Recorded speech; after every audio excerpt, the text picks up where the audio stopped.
عوام کی سہولتوں کا خیال رکھنا چاہیے, عوام کی جو بنیادی ضرورتیں ہیں ان کا خیال رکھنا چاہیے. اگر ہم یہ سمجھتے ہیں کہ حکومت بہتر ہے تو ہمیں کہیں نظر نہیں آتا کہ عوام کے لیے کہیں سہولت ہے. عوام کو آٹا میسر نہیں ہے, عوام کو چینی نہیں مل رہی ہے, عوام کو دال چاول باقی ہر چیز جو ہے وہ بالکل بھی ان کی اوقات سے باہر ہے, وہ ان کو خرید پا نہیں رہے ہیں. اگر کہیں کسی جگہ پہ کوئی چیز میسر بھی ہے تو اس کی قیمتیں اس قدر زیادہ ہیں جو حکومتی دعووں کے بالکل برعکس ہیں. وہ ہمیشہ یہ کہتے ہیں کہ اگر حکومت بہتری کی طرف گامزن ہوتی یا حکومت ہمارے بھی بارے میں سوچتی تو یقیناً عوام بھرپور حکومت کا ساتھ دیتی.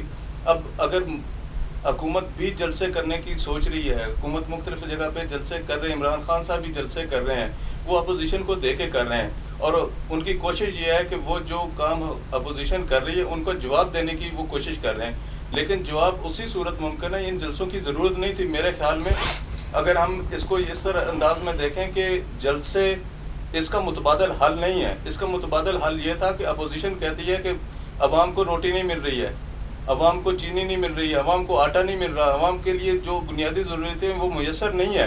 اگر وہ ان جلسوں کی بجائے ان ضرورتوں کی طرف توجہ کرتے, ان ضرورتوں کی طرف دھیان دیتے تو شاید ان کا یہ جواب اس سے کہیں زیادہ مضبوط ہوتا, تاکہ عوام یہ سمجھ جاتی کہ حکومت جو ہے وہ ان کے لیے ہی بنی ہے اور ان کے ووٹ سے ہی بنی ہے. جب آپ ووٹ کی بات کرتے ہیں, جب یہ سوچتے ہیں کہ یہ حکومت عوامی حکومت ہے, جمہوری حکومت ہے, جمہوری حکومت میں ہمیشہ جو زیادہ رائٹس ہوتے ہیں وہ عوام کے ہوتے ہیں, کیونکہ عوام کی ہی وہ واحد طاقت ہے جس کے ذریعے حکومت برسر اقتدار آتی ہے. کوئی بھی پارٹی اگر برسر اقتدار آتی ہے تو وہ عوام کی ہی طاقت ہوتی ہے. ہم یہ دیکھتے ہیں ایوانوں میں بیٹھے ہوئے, یہ سنتے ہیں ان لوگوں کو کہ جو ایوانوں میں بیٹھے ہیں کہ وہ ہمیشہ عوام کی بات کرتے ہیں. لیکن آج کل جو ایشو چل رہا ہے, کبھی میں نے یہ تقریر نہیں سنی کہ وہاں پہ عوام کی بات ہو رہی ہے. وہاں پہ تو ذاتی لڑائیاں چل رہی ہیں. یہ نہیں کہا جا رہا کہ چینی کو سستا کرنے کا کیا طریقہ اختیار کیا جا سکتا ہے, آٹا کس طرح میسر ہو سکتا ہے, ایک عام آدمی کی زندگی کس طرح بدل سکتی ہے. عمران خان جو دعوے کرتے تھے, کہتے تھے کہ میں آؤں گا تو عوام کی زندگی کو میں بدل کے رکھ دوں گا, یہاں پہ کوئی غریب نہیں رہے گا. اور یہ بات اب مجھے تو ایسا لگتا ہے کہ غریب مارنے کی بات ہو رہی ہے, غریب بچانے کی بات نہیں ہو رہی. اگر آپ نے غریب کو بچانا ہے تو غریب کو سہولیات دینی ہے, اس کو آٹا فراہم کرنا ہے, اس کو چینی فراہم کرنی ہے, اس کی بنیادی ضرورتوں کا خیال رکھنا ہے. اب بچوں کی ایجوکیشن کو دیکھ رہے ہیں, اس قدر مہنگائی, بجلی کے بل, گیس کے بل, باقی اشیاء کی قیمتیں اس قدر بڑھ گئی ہیں کہ بچوں کی تعلیم کی آپ اگر فیسوں کو دیکھیں تو وہ ناقابل برداشت ہیں, وہ افورڈیبل نہیں رہی. تو کس طرح ایک آدمی گزارا کر سکتا ہے؟ ہمیشہ کی طرح اگر ہم صرف تقریر کے ذریعے ہی اپنے آپ کو لے کے چلتے رہیں گے تو کبھی ایسا ممکن نہیں ہوگا کہ ہم عوام کے لیے کچھ کر پائیں گے. اور حکومت صرف یہی نہیں ہے کہ حکومت کا نام تبدیلی کا نام نہیں ہے. تبدیلی کہا جاتا تھا, کیا تبدیلی آئی؟ تبدیلی یہی آئی کہ آج ایک عام آدمی اپنے بچوں کو تعلیم نہیں دلوا سکتا, عام آدمی اپنے بچوں کے گھر کے اخراجات پورے نہیں کر سکتا, عام آدمی کہیں باہر نہیں نکل سکتا, اس کے پاس اتنا کچھ نہیں ہے. کاروبار کی اگر آپ بات کریں, کاروبار کو دیکھیں تو جس سے یہ سارا ریونیو اکٹھا ہوتا ہے وہ بھی ناقابل برداشت ہو گیا ہے. کاروبار رہا نہیں. مارکیٹ میں اگر کوئی کسی کاروبار کی بات کرتے ہیں, کسی تاجر سے بات کرتے ہیں تو وہ یہی کہتا ہے کہ یار کاروبار نہیں ہے. جب کسی بندے کے جیب میں پیسے نہیں ہوں گے تو کاروبار کیسے ہوگا؟ کاروبار تو عوام سے ہی چلتا ہے.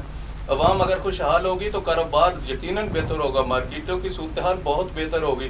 لیکن اب جو صورتحال ہے اس کو دیکھنے کے لیے یہ ضروری ہے کہ اپوزیشن کے اس کردار کو منفی انداز میں نہ دیکھا جائے. آپ کو عوام کا خیال رکھنا چاہیے, آپ کو عوام کی ضرورتوں کا خیال رکھنا چاہیے. عمران خان صاحب جو دعوے کرتے ہیں, جو دعوے کیا کرتے تھے, جو دعوے کر رہے ہیں, ان میں کہیں ہمیں صداقت نظر نہیں آ رہی ہے. لیکن اس میں کوئی شک نہیں ہے, یہ سب کہتے ہیں اور میں بھی اس بات پہ یقین رکھتا ہوں کہ عمران خان کرپٹ نہیں ہے. اگر عمران خان کرپٹ نہیں ہے تو کرپٹ کون ہے؟ کون سی ایسی طاقت ہے, کون سا ایسا مافیا ہے جو عمران خان کو ان کے عوام کے مسائل کے مطابق نہیں ڈھال سکتے ہیں, عوام کے مسائل کا خیال نہیں رکھ سکتے؟ کون سا ایسا مافیا ہے؟ اس کی نشاندہی بھی حکومت وقت نے کرنی ہوتی ہے. حکومت کا ہی کام ہے کہ وہ تمام معاملات کو دیکھے. ابھی بات کر رہے ہیں اداروں کی. ادارے اگر مضبوط ہوں گے تو حکومت یقیناً مضبوط ہوگی, اگر ادارے مضبوط نہیں ہوں گے تو حکومت قطعاً مضبوط نہیں ہوگی. جس طرح ماہ خان نے سوال کیا کہ ابھی اس مہنگائی کو آپ کس انداز میں دیکھتے ہیں, میرے خیال میں تو یہ مہنگائی کنٹرول ہوتی نظر نہیں آ رہی ہے. اگر کنٹرول کرنے کا کوئی ان کے پاس پیمانہ یا کوئی طریقہ کار ہو تو اس کو واضح کرنا چاہیے. صرف تقریروں سے اپوزیشن اگر کہتی ہے کہ عوام مر رہی ہے تو اس میں کوئی شک نہیں عوام مر رہی ہے.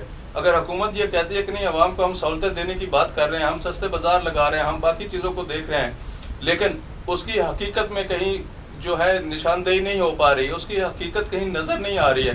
اگر اس طرح کے معاملات رہے, اس طرح کی چیزیں رہی, تو جس طرح یہ ماہا خان بات کر رہی ہے کہ عوام کہاں جائیں گی, تو میرا نہیں خیال کہ عوام آئندہ الیکشن کی تیاری میں کوئی کسر چھوڑیں گے, یا آئندہ الیکشن کی تیاری میں تحریک انصاف کی کوئی پوزیشن رہے گی. تحریک انصاف کو ایک بہت اچھا موقع دیا گیا اور اتنی اکثریت سے ان کو جتوایا گیا, وہ جیتے, لیکن حالات نے ان کو کمزور کر دیا. میں یہ سمجھتا ہوں کہ حکومت نے خود اپنے آپ کو کمزور کیا ہے. عوام کی بات کو نہ سن کے, عوام کی ضرورتوں کا خیال نہ رکھ کے حکومت نے اپنے آپ کو کمزور کیا ہے اور اپوزیشن کو مضبوط کیا ہے. اپوزیشن کا یہ ایجنڈا یقیناً ایک مثبت ایجنڈا ہے, کیونکہ اگر عوام کی بات ہو رہی ہے تو عوام کی بات ہی ہونی چاہیے, اس کی سہولیات کی بات ہونی چاہیے. یہاں پہ ہر بات کرپشن کی طرف موڑ دی جاتی ہے کہ یہ جی کرپٹ ٹولہ ہے. ٹھیک ہے جی, ہم مان لیتے ہیں یہ کرپٹ ٹولہ ہے, ان پہ متعدد کیسیں ہیں, بہت سارے لیڈروں نے عدالت کو بھی دیکھا, عدالت کو فیس بھی کر رہے ہیں, لیکن اگر یہ سچ ہے تو عمران خان صاحب عوام کو کیا دے رہے ہیں؟ جی بہت شکریہ آپ کا جاوید صاحب. اب ہم بڑھتے طارق ویک صاحب کی جانب. جیسے کہ آپ جانتے ہیں کہ پاکستان ایک زرعی ملک ہے, لیکن اس کے باوجود گندم امپورٹ کیوں کی جا رہی ہے, اس کی کیا وجوہات ہیں؟ دیکھیں جی, اس کی بہت ساری وجوہات ہیں. پاکستان میں جو پاکستان زرعی ملک ہے, اور زرعی ملک ہونے کی وجہ سے اگر ہم باہر سے گندم ہم امپورٹ کریں تو اس کی کیا وجوہات ہو سکتی ہیں. اس کی وجہ یہ ہے کہ ناقص پالیسیوں کی وجہ سے, جبکہ گزشتہ سال جو ہے وہ 88,13,000 ہیکٹر رقبے پر گندم کاشت کی گئی تھی. 2,70,30,000 ٹن کا ٹارگٹ تھا, پیداوار کا ٹارگٹ تھا, جبکہ 2,54,57,000 ٹن گندم ہوئی. 15,73,000 ٹن کا شارٹ فال رہا حکومت کی طرف سے. ٹارگٹ 82,50,000 ٹن گندم خریدی جانی تھی, جو کہ 65,96,294 ٹن گندم خریدی گئی ہے. اس کی مین وجہ یہ ہے کہ گندم کی پیداوار کم نہیں ہوتی. پاکستان چونکہ زرعی ملک ہے, اگر زمینداروں کو مناسب سہولیات دی جائیں, مناسب فنڈز دیے جائیں, سبسڈی دی جائے, تو وہ گندم کی کاشت کے لیے اپنی دلچسپی جو ہے ظاہر کریں گے. اگر گندم کے لیے آپ ان کو فیسیلیٹیٹ نہیں کریں گے, جیسے دیکھیں کھاد کی قیمتیں آسمان کو چھو رہی ہیں, پیسٹی سائڈ ہے وہ بھی مہنگی ہے, اور ہمارا چونکہ بغیر پانی کے بہت سارا علاقہ ایسا ہے جہاں نہری پانی ہونا چاہیے, اور جو انڈر گراؤنڈ واٹر ہے وہ ٹھیک نہیں ہے, جس کی وجہ سے وہ بہتر فصل نہیں ہوتی. اب چونکہ ریٹ دیکھ لیں, ریٹ جو ہے اب مارکیٹ میں تقریباً 2300 روپے من گندم جو ہے نا وہ فروخت ہو رہی ہے, جبکہ باہر سے گندم امپورٹ جو کی جا رہی ہے وہ میرا خیال ہے اس سے بھی زیادہ شاید ریٹ پڑ رہا ہے. اب اگر ہم گندم کی بہتر پیداوار چاہتے ہیں تو ہمیں اپنے کسانوں کو فیسیلیٹیٹ کرنا پڑے گا. اگر ہم کسانوں کو فیسیلیٹیٹ کریں گے, ان کو مناسب چیزیں جو ہیں ان کی ضرورت کی وہ فراہم کی جائیں, ان کو اپنا ٹیوبل پہ جو ہے وہ سبسڈی دی جائے, اور جو زراعت کے لیے ٹریکٹر وغیرہ استعمال ہوتے ہیں اس میں ہم سبسڈی دیں, تو وہ بہتر پیداوار آ سکتی ہے گندم کی. گندم چونکہ پاکستان میں پہلے گزشتہ کوئی 5-6 سال سے, بلکہ اس سے بھی زیادہ جو ہے گندم امپورٹ کرنے کی ضرورت نہیں پڑی, بلکہ پیپلز پارٹی کے دور میں گندم ہم خود جو ہے وہ ایکسپورٹ کرتے رہے ہیں, اتنی گندم ہوتی رہی ہے.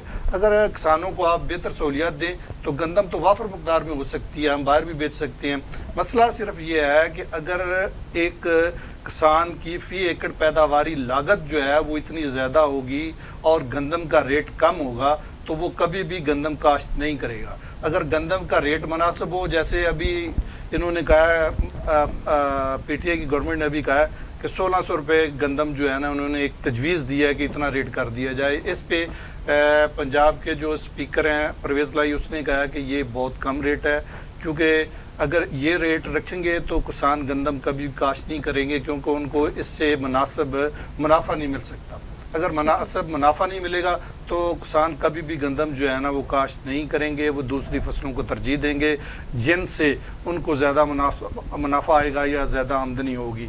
اور دوسری وجہ یہ ہے کہ اگر ہماری یہ دوسری فصل جو ہے وہ کپاس کی ہے, کپاس کی صورتحال آپ کے سامنے ہے. کبھی وقت تھا تو ہم انڈیا سے زیادہ پاکستان میں کپاس کی پیداوار ہوتی تھی. اب حکومتی پالیسیوں کی وجہ سے اور بہترین بیج کی فراہمی نہ ہونے کی وجہ سے وہ کسانوں کی جو کپاس کی فصل ہے وہ دن بدن کم ہوتی جا رہی ہے, اور اس کا نقصان جو ہے وہ پاکستان کو ہو رہا ہے, اور پاکستان کو اپنی جو فیکٹریاں ان کے لیے کپاس جو ہے باہر سے منگوانا پڑتی ہے. بہت شکریہ جی, بہت شکریہ آپ کا. جی ناظرین, تو یہ تھی اب تک کی تفصیلات. مزید خبروں اور ویڈیوز کے لیے ہمارے چینل کو سبسکرائب کرنا مت بھولیے گا. Stay tune.